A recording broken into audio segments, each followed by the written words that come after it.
1974년 제가 성동교회 예배를 나왔습니다. 그 당시만 해도 벌써 50년이 훨씬 이전이니까 얼마나 큰 예배당인지요. 어린 학생이 그렇게 기도했습니다. 하나님, 저도 앞으로 저 거룩한 강단에서 설교할 수 있으면 참 좋겠습니다. 그런데 벌써 1월 달에도 3월 달에도 4월에도 저를 이렇게 불러주셔서 이 거룩한 강단에 세워주신 우리 성동교회 당의 장로님들과 우리 모든 성도님들에게 큰 감사를 드립니다. 찬양대 주일 저녁마다 제가 1975년도부터 저녁마다 우리 청년들이 찬양대에 섰거든요. 다시 서고 싶네요. 오늘 찬양 너무나 귀하고 감사합니다. 부활주일 지난주일 잘 보내셨죠? 네, 날마다 주님께서 우리에게 부활의 능력으로 평생 오늘 찬양대의 찬양처럼 볼지어다 세상 끝날까지 함께 하시는 주의 놀라운 은혜가 있기를 축복합니다. 오늘 말씀의 제목을 한번 같이 하시면 좋을 것 같습니다. 침체를 넘어 침체에서 회복을 넘어 부흥으로. 저는 산을 참 좋아합니다. 어렸을 때부터 산을 좋아해서 우리나라의 웬만한 모든 산들은 다 가봤거든요. 한라산부터 시작해서 지리산, 백두산까지, 도봉산, 특별히 성동교회 다니면서 그 당시 고등부 지도에 있었던 정원태 목사님과 함께 도봉산 제1기도원도 자주 갔었습니다. 산을 좋아해요.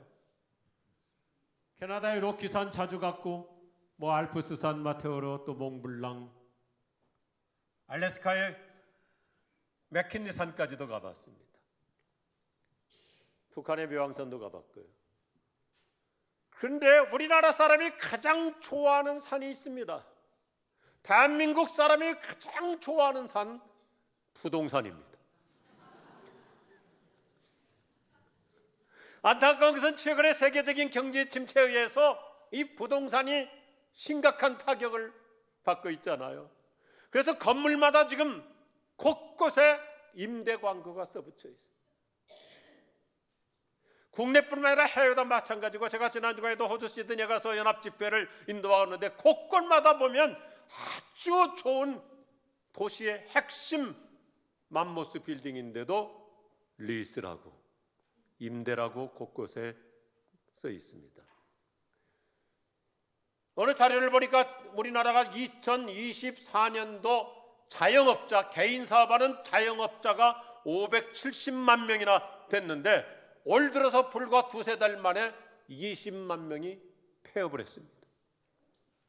심각한 현실입니다.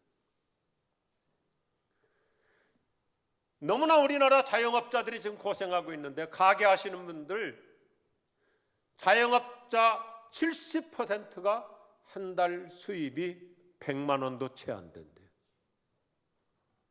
부부가 같이 때로는 자녀들까지 동원해서 가게를 운영하는데 몸 뜯어먹고 살고 있는 거예요. 침체라는 말, 디프레션이라는 이 말이 원래 경제 용어였습니다. 불경기, 불황, 저성장을 뜻하죠. 단어상 의미로는 내려간다는 것입니다. 기운이 빠진다는 뜻으로 이것이 나중에 이제 기독교 심리학으로 오면서 의기소침, 의욕상실, 의욕저하를 말합니다. 안타깝게도 우리나라의 젊은 세대들의 절반 이상이 지금 심각한 침체에 빠져 있습니다. 방전 상태에 있습니다. 시대적으로 여러 가지로 아무리 발버둥쳐도 잘 풀리지 않기 때문에 완전히 젊은 세대들도 의욕상실에 빠져 있고, 더군다나 우리나라가 이런 정치적인 격변과 함께 정서적인 침체, 국민적 방전 상태에 놓여 있습니다. 침체라는 것이 뭔가요? 기운이 빠진다는 뜻이죠. 의욕을 상실한다는 뜻이죠. 우리가 신앙생활 잘하는 것 같아도 예수 믿고 늘 와서 예배하고 아름다운 찬양을 불러도 나도 모르는 사이에 영적인 힘이 빠집니다. 기력이 상실됩니다. 피로와 무력증을 느끼기도 합니다. 영국에 나온 훌륭한 의사이면서도 목회자가 됐었던 마틴 로이드 박사가 우리가 신앙생활 하다가 어느 날 갑자기 이 스피리추얼 디프레션, 영적 침체에 빠지는 요인을 그분은 한 3가지로 의사답게 간단하게 정리해 주는데, 첫 번째는 기질상의 이유 때문에, 그 사람의 기질이 우울질인 경우 정기적으로 자주 디프레션, 슬럼프에 빠지기도 합니다. 그렇게 성령 충만하고 믿음의 사람이었던 엘리야 선지자 같은 사람도 어느 날 디프레션에 빠져가지고 산자락에 혼자 앉아서 아유 차라리 죽었으면 좋겠다. 그래서 기독교 심리학에서도 일라이자 신드롬, 엘리야 신드롬이라는 말을 쓰기도 하죠. 기질상의 문제일 수 있습니다. 모세도 그렇잖아요. 모세도 약간 우울질 성향의 사람이었기 때문에 자주 침체에 빠지는 모습을 성경은 보여줍니다. 둘째, 자기 홀로 외로움을 잘 타는 사람일수록 침체에 빠진대요. 특별히 자조적인 사람, 자괴감에 있는 사람일수록 스스로 위축되고 스스로 울적해지는 거예요. 무엇보다도 나 자신을 한번 잘 점검해 볼 필요가 있는데, 스트레스를 잘 받는 사람일수록 업앤다운이 심합니다. 그냥 지나가도 되는데, 웬만하면 패스해도 되는데, 그 별것 아닌 사소한 거 가지고도 이 스트레스 지수가 높은 사람일수록 우리말로 초속지변이라고 그러잖아요. 아침 전이 그렇게 기분이 다르고 업앤다운이 심한 거예요. 그런데 훌륭한 의사이면서 목회자였던 마틴 로이드 존스가 가장 정확한 3번째 요인을 우리에게 지적해 줍니다. 구원의 확신이 없을수록 침체에 빠져요. 한번 생각해 보십시오. 나 자신이 하나님의 은혜로 구원받은 얼마나 감격스럽습니까? 나 같은 사람을 위해서 예수님께서 십자가에서 못 박혀 죽으시고 내 죄를 용서하시고 내가 구원받았다, 내가 하나님의 사랑받는 자녀라고 하는 이 확신 가지고 사는 사람은 어떤 상황에서도 흔들리지 않을 줄로 믿으시면 아멘하십시오. 구원의 감격이 있는 사람, 구원의 확신이 있는 사람은 살다가 어려움을 당할 수도 있습니다. 아플 수도 있습니다. 어떤 치명적인 선고를 받을 수도 있습니다. 사업하다가 경제적으로 낭패를 당할 수도 있습니다. 그런데 구원의 확신이 분명한 사람은 내가 하나님의 자녀이기 때문에 웬만한 일에 흔들리지 않고 요동치 않고 살아갈 줄로 믿습니다. 저도 고등학교 1학년 때 예수님을 개인적으로 영접하고 그날 받았던 구원의 감격, 구원의 희열, 그 구원의 황홀함, 지금도 변함이 없습니다. 변함이 없어요. 고등학교 1학년짜리가 무슨 그렇게 죄를 지었겠습니까? 내가 그렇게 탈선한 학생도 아니고 뭐가 그렇게 잘못이 있겠습니까? 그런데 성령께서 가르쳐 주신 너는 죄인이야. 그래서 이 죄로부터 나를 십자가의 보혈로 구원해 주신 예수님의 구원의 은총을 생각하면 지금도 변함없이 55년 세월이 지나고 있음에도 불구하고 나 같은 죄인 살리신 그 은혜 놀라워 이 찬송을 부르기만 해도 지금도 눈물 있고 감격 있고 기쁨 있고 희열이 있는 거예요. 존경하는 우리 성동교회 교우들이여, 저 여러분, 날마다 내 심령 속에, 내 가슴 속에 이 구원의 감격, 구원의 확신, 구원의 희열을 가지고 사는 사람은 어떤 상황에서도 침체되지 않고 승리하며 살아갈 줄로 믿으시면 아멘하십시오. 나는 하나님의 사랑받는 자녀라고 하는 이 구원의 감격.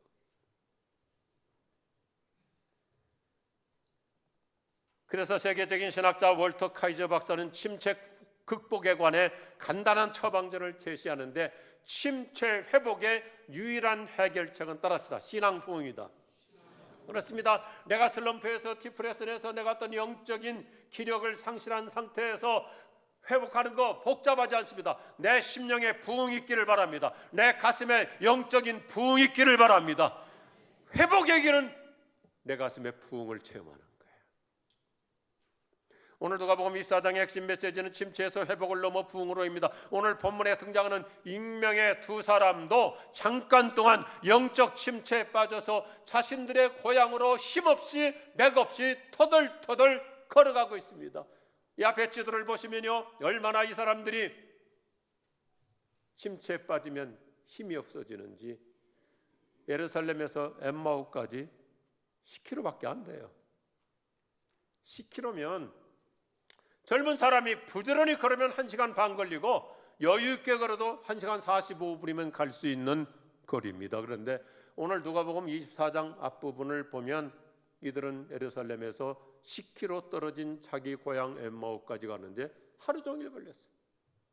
아침에 출발해가지고 저녁 때가 됐는데 오늘 성경을 보면 아직도 엠마오에 도착하지 않은 상태입니다. 이거 우리가 잘 생각해야 돼요. 내가 영적으로 침체돼서 신앙의 기력이 없을수록 살아가는 자체가 매가리가 없습니다. 영혼의 다이내믹스가 없어요. 신앙적 침체는 반드시 우리로 하여금 스스로 탈진하도록 만들고 번아웃시키고 매너리즘에 빠지고, 교회를 나와서 예배를 드렸음에도 불구하고 찬송도 했습니다. 훌륭한 찬양대 찬양으로 감동도 받을 수 있지만 내가 영적인 디프레스에서 헤어나오지 못하면 사는 것 자체가 무기력할 수 있는 거예요. 한번 상상해 보세요. 10km 걸어가는데 1시간 반, 2시간이면 넉넉히 걸어갈 수 있는데 하루 종일 걸려도 아직도 도착 못해요. 한국교회가 어느 날부터 영적인 침체에 빠지니까 우리 그리스도인들이 사회에 나가서도, 회사에 가서도, 일터에서도, 심지어 가정 안에서도 이런 영혼의 기력 없이 살아갈 수 있거든요. 저도 나이가 70이지만은 늘 긴장하며 기도하는 것이 있습니다. 하나님, 제 자신, 제 인생이 연명 수준으로 끝나지 않게 하여 주옵소서. 근근히 살아가는 처량한 인생이 되지 않게 하여 주옵소서. 오늘 이 아침에 부활절 이후 첫 번째 주일을 맞이해서 내가 침체에서 회복되어 영혼에 새겨온 다시 새로운 활력을 얻는 은혜의 새 아침이 될 수 있기를 주님의 이름으로 축복합니다. 회복하는 만큼 우리는 더 높이 올라설 수 있어요.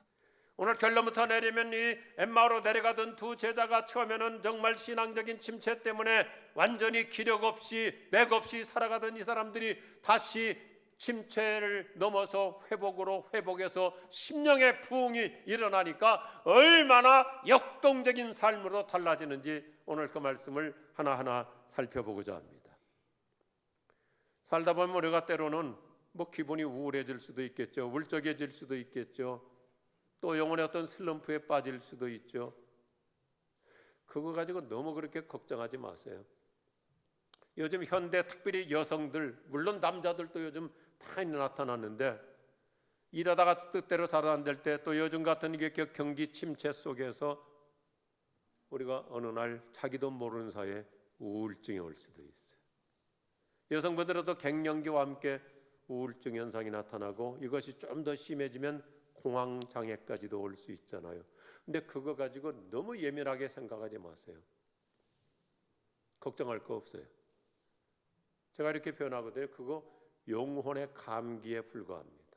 영혼의 감기. 잠깐 내 영혼이 감기 걸린 거예요. 감기가 뭐예요? 감기. 약 먹으면 일주일이면 낫고요. 약 안 먹고 버텨도 일주일이면 낫습니다. 그게 감기.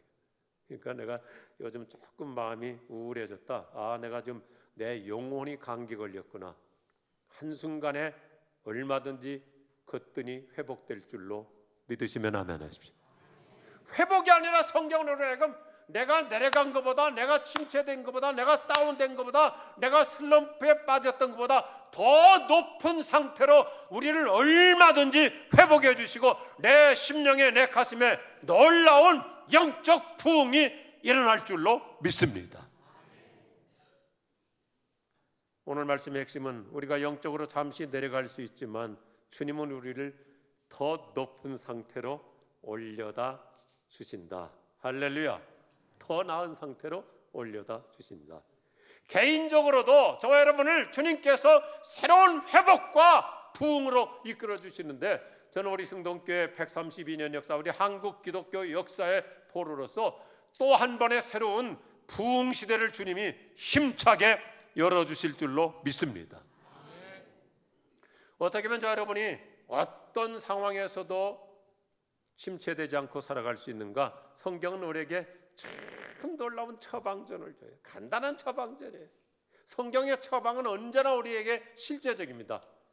첫째, 우리가 예수님을 바라보며 살아야 침체되지 않습니다. 오늘 성경은 참 재미있어요. 오늘 본문에 등장하는 두 사람이 고향으로 내려가는데 예수님께서 등장하십니다. 예수님이 동행해 주십니다. 그런데 16절을 보면 이 사람들 예수님을 따랐던 제자들인데 예수님이 함께 지금 거느려 주시는데 예수님이 보이지 않아요. 예수님하고 같이 걸어가면서도 예수님을 못 보고 있음을 16절에서 강조하고 계속 설명합니다. 예수님을 따라서 헌신했던 제자들이에요. 부활하신 예수님이 동행하시는데도 안 보이는 거예요. 그만큼 그들의 마음에 예수님이 멀어졌던 것입니다. 그래서 저렇게 힘없이 터덜터덜 맥없이 걷는 거예요. 두 사람은 예수님과 함께 걸어가면서도 예수님 못 봤어요. 이들의 얘기가 아닙니다. 여기서 있는 저부터 늘 조심해야 될 게 하나 있습니다. 우리 모두가 함께 긴장해야 될 게 있는데 신앙생활하면서도 교회 열심히 봉사하면서도 찬양대하면서도 교회에서 여러 가지 다양한 활동을 하면서도 나도 한순간에 자칫 잘못하면 예수 없이 살아갈 수 있습니다. 예수 없이 살아갈 수 있습니다. 이분들이 누구예요? 예수님의 제자들이었어요. 조심해야 됩니다. 예수 없이 살아갈 수 있다고 하는 이 긴장됨. 저는 우리 교인들에게도 자주 강조했거든요. 저는 목사이기 전에 먼저 예수 믿는 신자입니다. 목사는 직책이고 직분이고 더 중요한 것은 내가 예수 믿는 신자. 그런데 자칫 잘못하면 목사부터도 예수 없이 목회할 수 있거든요. 인간적으로, 세상적으로.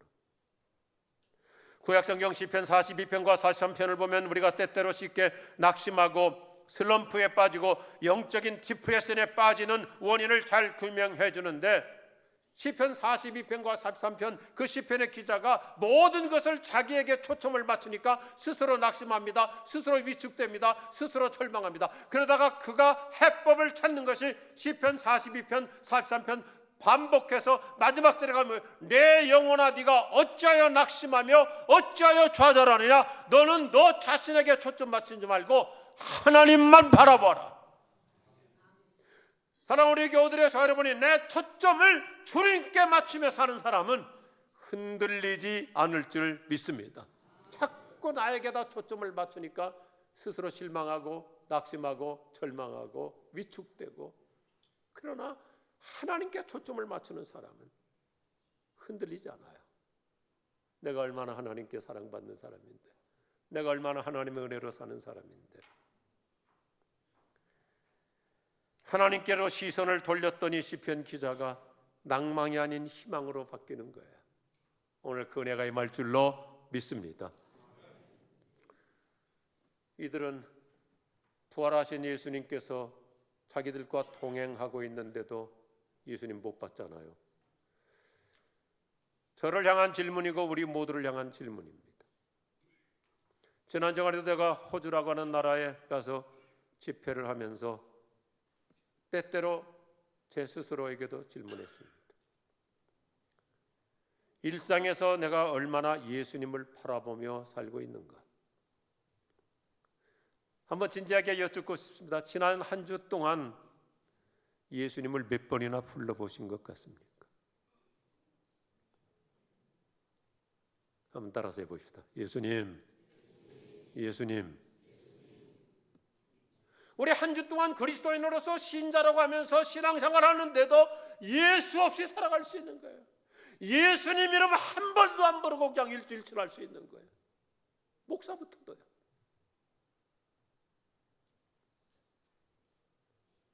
그러나 순간순간 때로는 힘들 때도, 아플 때도, 외로울 때도, 그때마다 오히려 그 결정적인 순간에 예수님 이름 한 번만 불러도 우리 영혼에 새 기운이 넘쳐날 줄로 믿으시면 아멘 하십시오.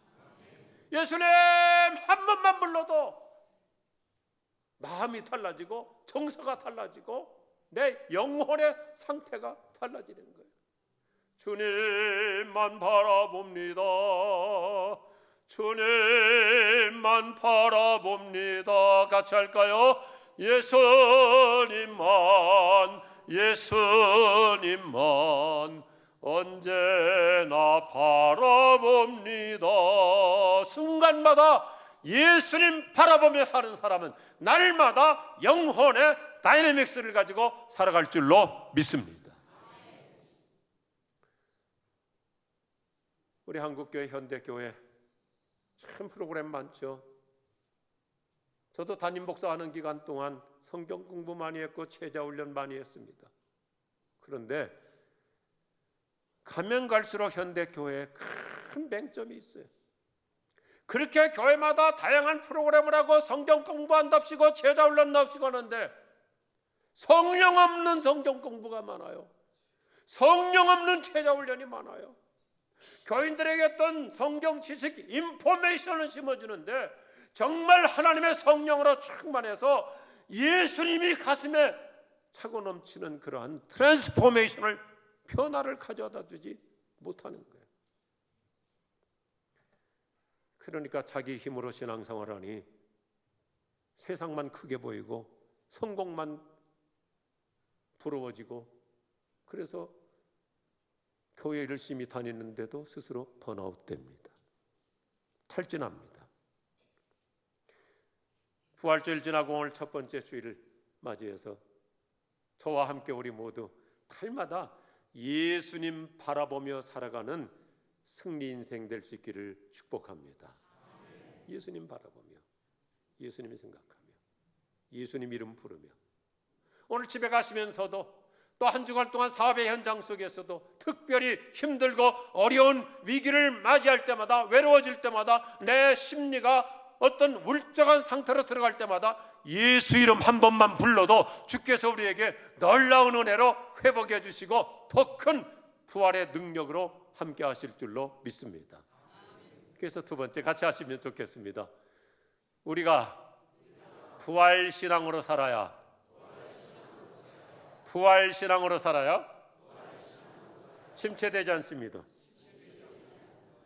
예수님께서 이렇게 낙심하고 지금 낙향하고 있는 엠마오로 가던 두 제자를 회복시켜주는, 치유하시는 방법이 너무너무 간단해요. 오늘 30절 보니까 예수님께서는 침체에 빠져 힘없이 낙향하던 제자들에게 잠깐 앉으라고 해놓고 떡을 먹여주시죠. 말씀을 풀어주시죠. 구약의 이사야 선지자 예언서부터 시작해서 구약의 모든 예언의 말씀을 풀어주십니다. 성찬식을 베풀어 주신 거예요. 예수님의 임재를 경험하는 것이 성찬의 축복이죠. 그래서 이들이 한순간에 달라져요. 한 번 더 저를 보시면 이들이 낙심하고 얼마나 힘없이, 맥없이, 기운 없이 터덜터덜 고향으로 내려가고 있다가 부활하신 주님을 만나고 부활신앙을 회복하니까 이들의 상태가 완전히 달라지는데, 뭐 긴 얘기 필요 없잖아요. 성경 본문 자체가 중요하죠. 32절 말씀을 보니까 그분이 그래서 우리와 대화하며 성경을 풀어주실 때 우리 마음이 뜨거워지지 않았던가? 버닝 하트, 막 가슴에 불이 일어나지 않았던가? 사랑하는 우리 성도교회 자랑스러운 성도들이여, 존경하는 우리 성도교회 교우들이여, 하나님의 말씀으로 날마다 내 심령 속에 가슴에 불이 일어나는 은혜가 있기를 바랍니다. 우리는 단순히 2000년 전에 어떤 십자가에서 죽으신 예수님으로 끝나는 것이 아니라 부활하신 예수님을 통해서 날마다 내 심령에 새로운 부활, 날마다 내 가슴에 부흥이 있기를 바랍니다. 가슴이 뜨거워지지 않던가? 예배 때마다 원근각지에서 오늘 또 얼마나 열심히 오셨습니까? 더군다나 오늘 또 광화문에서 마라톤을 시작해가지고 차가 또 막히는 경우들도 있었을 것입니다. 예배당 우리 교회 저 길에서 출입구 들어오는 순간부터 더 가슴 속에 우리 부활하신 주님께서 나를 찾아오심으로 내 가슴에 영적 부흥이 일어나기를 축복합니다. 16세기 종교개혁 당시 전 유럽이 페스트라고 하는 흑사병으로 무수히 죽어나갔습니다. 500년 전에 1억 명이 죽었어요. 1억 명이. 저는 여러분이 놀라지 않아서 제가 놀래요. 1억 명이나 죽었어요. 그러니까 마틴 루터가 종교개혁을 하는데 참 힘들었어요. 그렇지않아도 천주교가 타락하고 부패해가지고 온통 그냥 잘못된 모든 죄를 다 저질렀잖아요. 그래서 루터가 종교개혁해야 되는데 흑사병이 돌아서 수없이 많은 성도들이 죽어가니까 참 제가 신학을 공부한 목회자 입장에서 늘 머리가 숙여집니다. 마틴 루터는 목회자로서 흑사병은 무서운 병이잖아요. 전염병이잖아요. 만지면 전염되는 거예요. 다들 피신하고 도망가는데 루터는 교인들 집집을 찾아다녔어요. 신방 가서 그 무서운 흑사병 걸린 사람 깊이 하지 않고 손잡아주고 기도해주고 끌어안아주고 그러면서 교인들을 사랑으로 목양을 했습니다. 루터도 사람인지라 끊임없이 천주교가 핍박하는 정도가 아니라 협박하고 위협하고 죽인다고 그러고 그러니까 그도 이제는 기진했죠. 디프레스 됐죠. 침체에 빠졌죠. 종교개혁 더 이상 진행하고 싶지 않은 마음도 있었어요. 근데 그의 부인이 열심히 뒷바라지하며 기도해 줬거든요. 그러다 어느 아침에 그의 가슴 속에 이 부활 신앙이 회복된 거예요. 주저앉았던 마틴 루터, 낙심하고 침체되고 슬럼프에 빠지고 위축되었던 루터가 아침에 벌떡 일어나더니 이렇게 독일어로 외치는 겁니다. 비빗 비빗 살아계시다 살아계시다 예수가 살아계시다. 예수 예수 늘 살아계셔서 주 동행하여 주시며 늘 말씀하시네. 같이 할까요? 예수 예수 내 구세주 예수 어떻게요? 내 마음에 살아 계시네. 늘 살아 계시네. 내 마음에 예수님이 살아 계시기를 바랍니다. 부활신앙이 살아나면 회복을 넘어 심령의 부흥이 일어날 줄로 믿습니다. 요즘 우리 한국교회가 이런 영성을 상실했어요.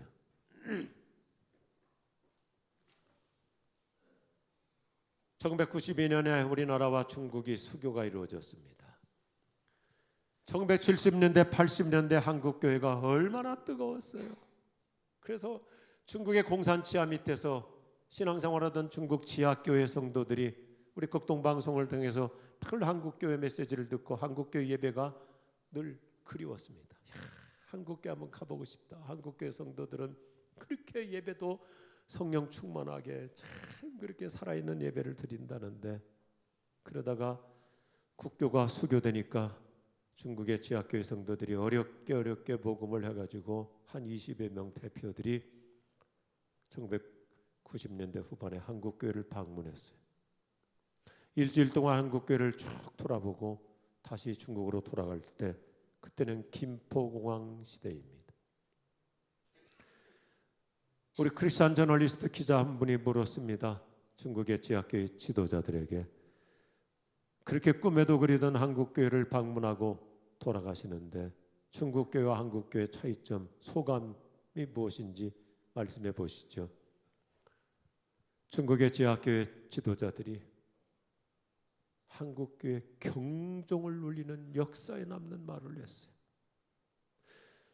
우리는 그렇게도 꿈에도 그리던 한국교회를 방문하고 가는데 요즘 한국교회와 우리 중국의 지하교회 큰 차이점을 확인하고 갑니다. 우리 중국의 지하교회는 살아계신 예수님을 믿고 있는 반면 대부분의 한국의 큰 대형교회 교인들은 양반 예수 믿고 있는 것을 확인하고 갑니다.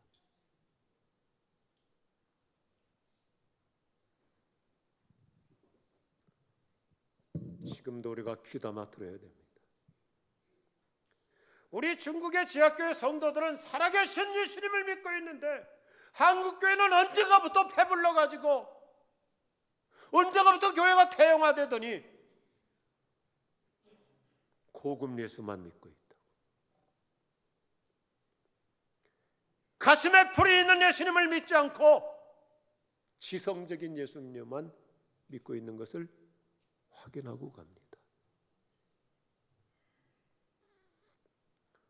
혹시 오늘 내 모습이 그렇지 않을까요? 하나님을 향하여 애절한 마음으로 뜨거운 가슴으로 불타는 심정으로 기도하고 찬양하고 예배했던 것이 언젠가 사라져버리고 지극히 고급 예수, 지성적인 예수, 양반 예수로 전락하고 있지는 않는지요. 이렇게 역사가 오래된 성동교회에도 불구하고 예배 때마다 말씀마다 아멘 아멘 한다는 거 살아있는 신앙인 줄로 믿습니다. 요즘 상당수의 한국의 대형교회들 아멘이 없잖아요.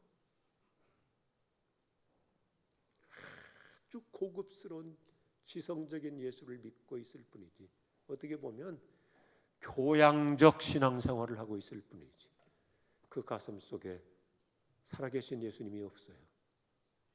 저도 목사로서 항상 긴장하는 것이 하나님 우리 교회 수천의 교인들 제가 큰 책임 있는 것 중에 하나가 뭐냐면 하나님 이들이 정말 예수님을 믿는 자로 제가 만들어야 되는데 종교인으로 떨어뜨리고 있지는 않는 거예요. 왜 현대인들 중에 상당수가 대형교회를 선호합니까? 신앙생활이 아니에요. 기독교라는 종교를 가질 뿐이죠. 부활이라는 말이 회복을 넘습니다. 살아난다, 일어난다 그 정도가 아니라 따라합시다. 올라간다. 올라가는 거예요. 올라서는 거예요. 리세션 경계에서도 침체가 아니라 리바이벌 다시 살아나서 껑충 뛰어 올라가는 2025년 4월 부활절 보낸 만큼 저 여러분 영성의 수위가 더 높이 올라서는 은혜가 있기를 축복합니다. 한국교회는 다시 침체를 넘어서 회복을 뛰어넘어서 부흥으로 가야 합니다. 부활신앙으로 사는 사람에게는 늘 가슴에 뜨거움이 있고 언제나 영혼의 기력이 있고 우리 성동교회 모든 교우들 원근각지에서 주일날 이렇게 모여서 함께 이런 역동적인 예배를 드리는 이 신앙 주님 오실 때까지 오히려 가면 갈수록 우리의 영적 수위가 높아질 수 있기를 축복합니다. 마지막 세 번째입니다. 같이 하죠. 우리가 교회 중심으로 살아야 침체되지 않습니다. 제가 지난 주간에 연합 집회하고 또 그렇게 많은 사역을 하다 보니까 오늘 목이 조금 간 것 같습니다. 양해해 주시고요. 오늘 누가복음 24장 스토리를 자세히 관찰해 보면 영적 침체 요인이 다른 데 있지 않아요. 자, 오늘 누가복음 24장의 핵심 스토리가 뭡니까? 예수님을 따라 헌신하던 제자들이 예루살렘을 떠나 딱 향하고 있었어요. 예루살렘을 떠났다는 것을 누누이 강조합니다. 우리도 마찬가지예요. 신앙의 자리에서 교회 중심 신앙생활에서 멀어질수록 뻔해요. 뭐 복잡하지 않습니다. 교회가 내 인생의 중심이 되지 않을수록 영적으로 다운됩니다. 침체됩니다. 매너리즘에 빠집니다. 환경이나 상황을 핑계 삼아서 교회 생활 제대로 하지 않을수록 그 영혼은 무기력하고 스스로 탈진합니다. 그래서 성경은 언제나 우리에게 참 간략한 처방을 주죠. 마지막 세대가 가까이 올수록 사람들은 교회에 안 나오려고 그래요. 안 모이려고 그래요. 더군다나 코로나 이후로 핑계가 얼마나 좋아졌어요. 온라인으로 교회 안 다니는데도 자기 예배 드린대요. 온라인 크리스천. 우리나라에 거의 한 300만 명 정도 된다고 그래요. 그래서 마지막이 가까이 올수록 모이기를 힘쓰라. 오늘도 원근각지에서 이렇게 이 신의 한복판까지 와서 모여서 주님의 몸 된 교회에서 예배하는 우리들을 우리 주님이 기뻐하실 줄로 확신합니다.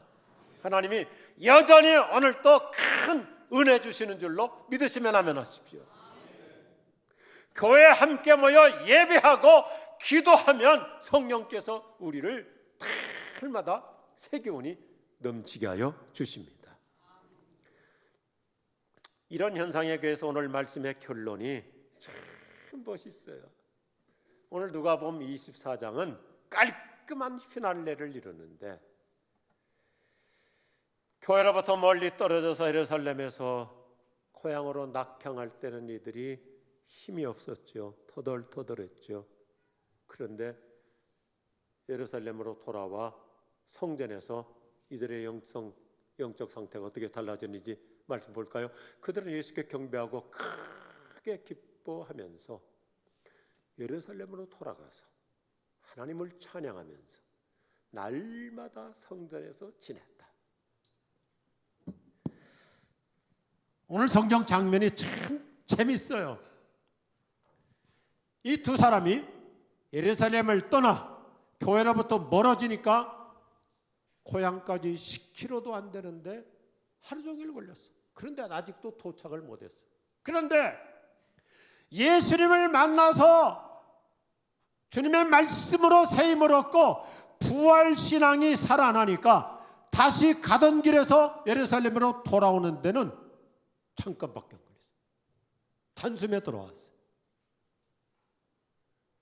성경은 참 우리에게 놀라운 메시지예요.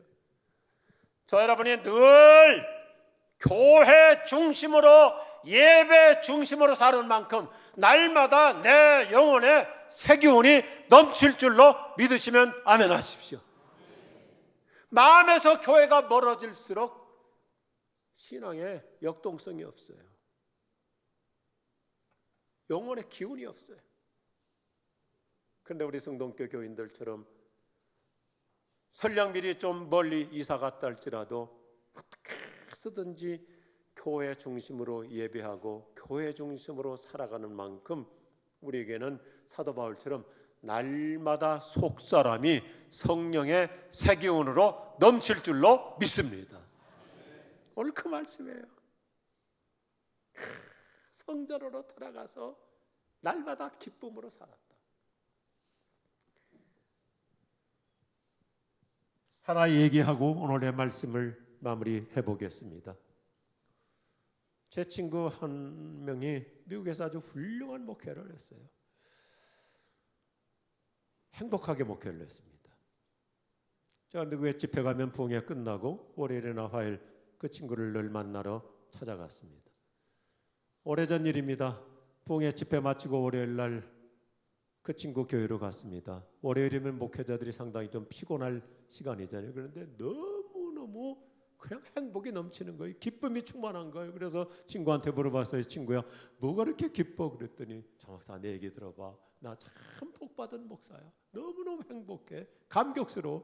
도대체 무슨 얘기야? 그랬더니 자기 교회 젊은 여성 자매가 얼마나 신앙생활을 잘하는지, 남편도 예수를 안 믿는 상태였는데 집이 또 참 멕시코 근처 샌디에고라고, 거기서 이 오렌지 카운티까지 거의 2시간 걸려요. 그런데 이 자매는 일주일에도 2-3번씩 성경 공부하러 오고 제자 훈련하러 오고 전도하러 오고 뭐 소그룹 모임하고. 그런데 옛날에는 특별 새벽 기도가 21일씩 있었거든요. 21일 특세를 했는데 올 때 2시간 걸리고 집에 갈 때 2시간 걸리는데도 이 자매가 남편이 믿지 않는데도 21일 특별 새벽 기도를 한 번도 안 빠지고 나왔대. 그리고 또 주중에 또 교회를 또 오는 거야. 목사 입장에서 고맙기도 하지만 안쓰럽기도 해서 그 자매에게 이렇게 물었어요. 자매님, 교회가 너무 멀지요? 2시간 걸리니까 너무 멀지요? 목사의 질문에 이 젊은 여성 자매의 대답이 목사를 엉엉 울도록 만들었어요. 목사님, 저는 단 한 번도 교회가 멀다고 생각해 본 적이 없습니다. 우리 집이 멀 뿐이지요. 할렐루야. 교회가 먼 게 아니라 우리 집이 멀 뿐이죠. 저도 담임 목사 해보니까 예를 들어서 우리 양천구 목동 살다가 또 어디 신도시가 개발되면 아파트 분양받아서 갑니다. 그리고는 몇 달 교회 나오다가 연말쯤 되면 꼭 이렇게 얘기해요. 목사님, 교회가 너무 멀어서 집 근처로 교회 옮기랍니다.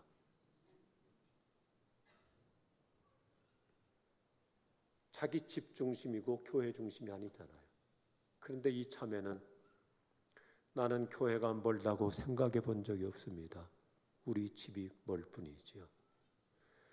그래서 돌아와가지고 우리 교회 모든 목회자들, 우리 모든 직원들에게 퇴근할 때 이렇게 인사하고 가도록 했습니다. 집에 다녀오겠습니다. 집에 다녀오겠습니다. 멘탈리티를 바꾸자 이거예요. 모든 내 삶의 중심이 뭐 단순히 어떤 우리는 이 신약 시대이기 때문에 뭐 성전 개념이 아니라 그러나 우리의 마음 신앙의 기본 상태가 언제나 교회 중심 신앙생활하는 사람 평생 지치지 않고 독수리처럼 날마다 새 기운이 넘칠 줄로 믿으시면 아멘 하십시오. Out of sight, out of mind. 안 보이면 마음이 벌어지는 거예요. 근데 늘 교회 중심으로. 지난 3월 달에도 제가 와서 말씀을 드렸습니다마는 한 번 더 반복하고 싶어요. 저에게 목회자들 한 25명이 우리 성동교회 역사관 탐방하러 왔었습니다. 수요일 날이었죠. 우리 당회석이 박 장로님께서 안내해 주시고 그래서 우리 예배당 뚝 돌아보고 옛날 독립선언서 작성했던 거 제가 대학부 시절에 대학부실이었거든요. 그 들어갔더니 문 열고 들어갔더니 70세 넘으신 권사님들이 원근 각지에서 모여서 매주 수요일 날마다 기도회를 하고 계신 거예요. 머리가 숙여졌어요. 우리 목회자들이 가슴이 울컥하는 감동을 받았어요. 70세 넘으신 권사님들이 주중에도 나오셔서 교회를 위해서, 나라를 위해서, 선교를 위해서, 통일을 위해서 기도하시는 그 모습. 교회 중심으로 사는 영성, 주님께서 날마다 새 힘, 새 기운, 새 활력으로 은혜 주실 줄로 믿습니다. 성경은 문맥을 따라서 읽으면 더 의미가 깊어지거든요. 누가복음은 참 멋있어요. 누가복음은 처음부터 끝까지 성전입니다. 누가복음 1장 사가랴와 엘리사벳이라고 하는 나이 드신 분들이 열심히 교회를 위해서 헌신했는데도 하나님께서 자식을 주시지 않아, 자녀를 주시지 않았어요. 그런데도 무한, 무변, 일편단심, 나이 먹어서도 사가랴와 엘리사벳은 성전 중심으로 헌신하고 봉사하니까 하나님께서 그 가정에 기적을 일으켜 주셔서 역사의 인물 아들 세례 요한을 출생시켜 주신 거예요. 성전 이야기예요. 누가복음 2장에 가보면 혼자 된 지 수십 년이 지난 안나라고 하는 할머니가 성전 떠나지 않고 기도 중심으로 살았더니 그가 살아생전에 메시아 예수님을 만나는 복을 누리잖아요.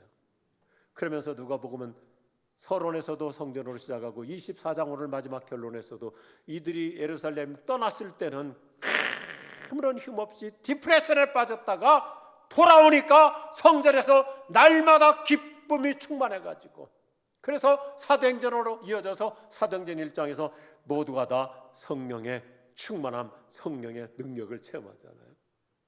오늘 우리에게 이 은혜가 계속될 수 있기를 주님의 이름으로 축복합니다.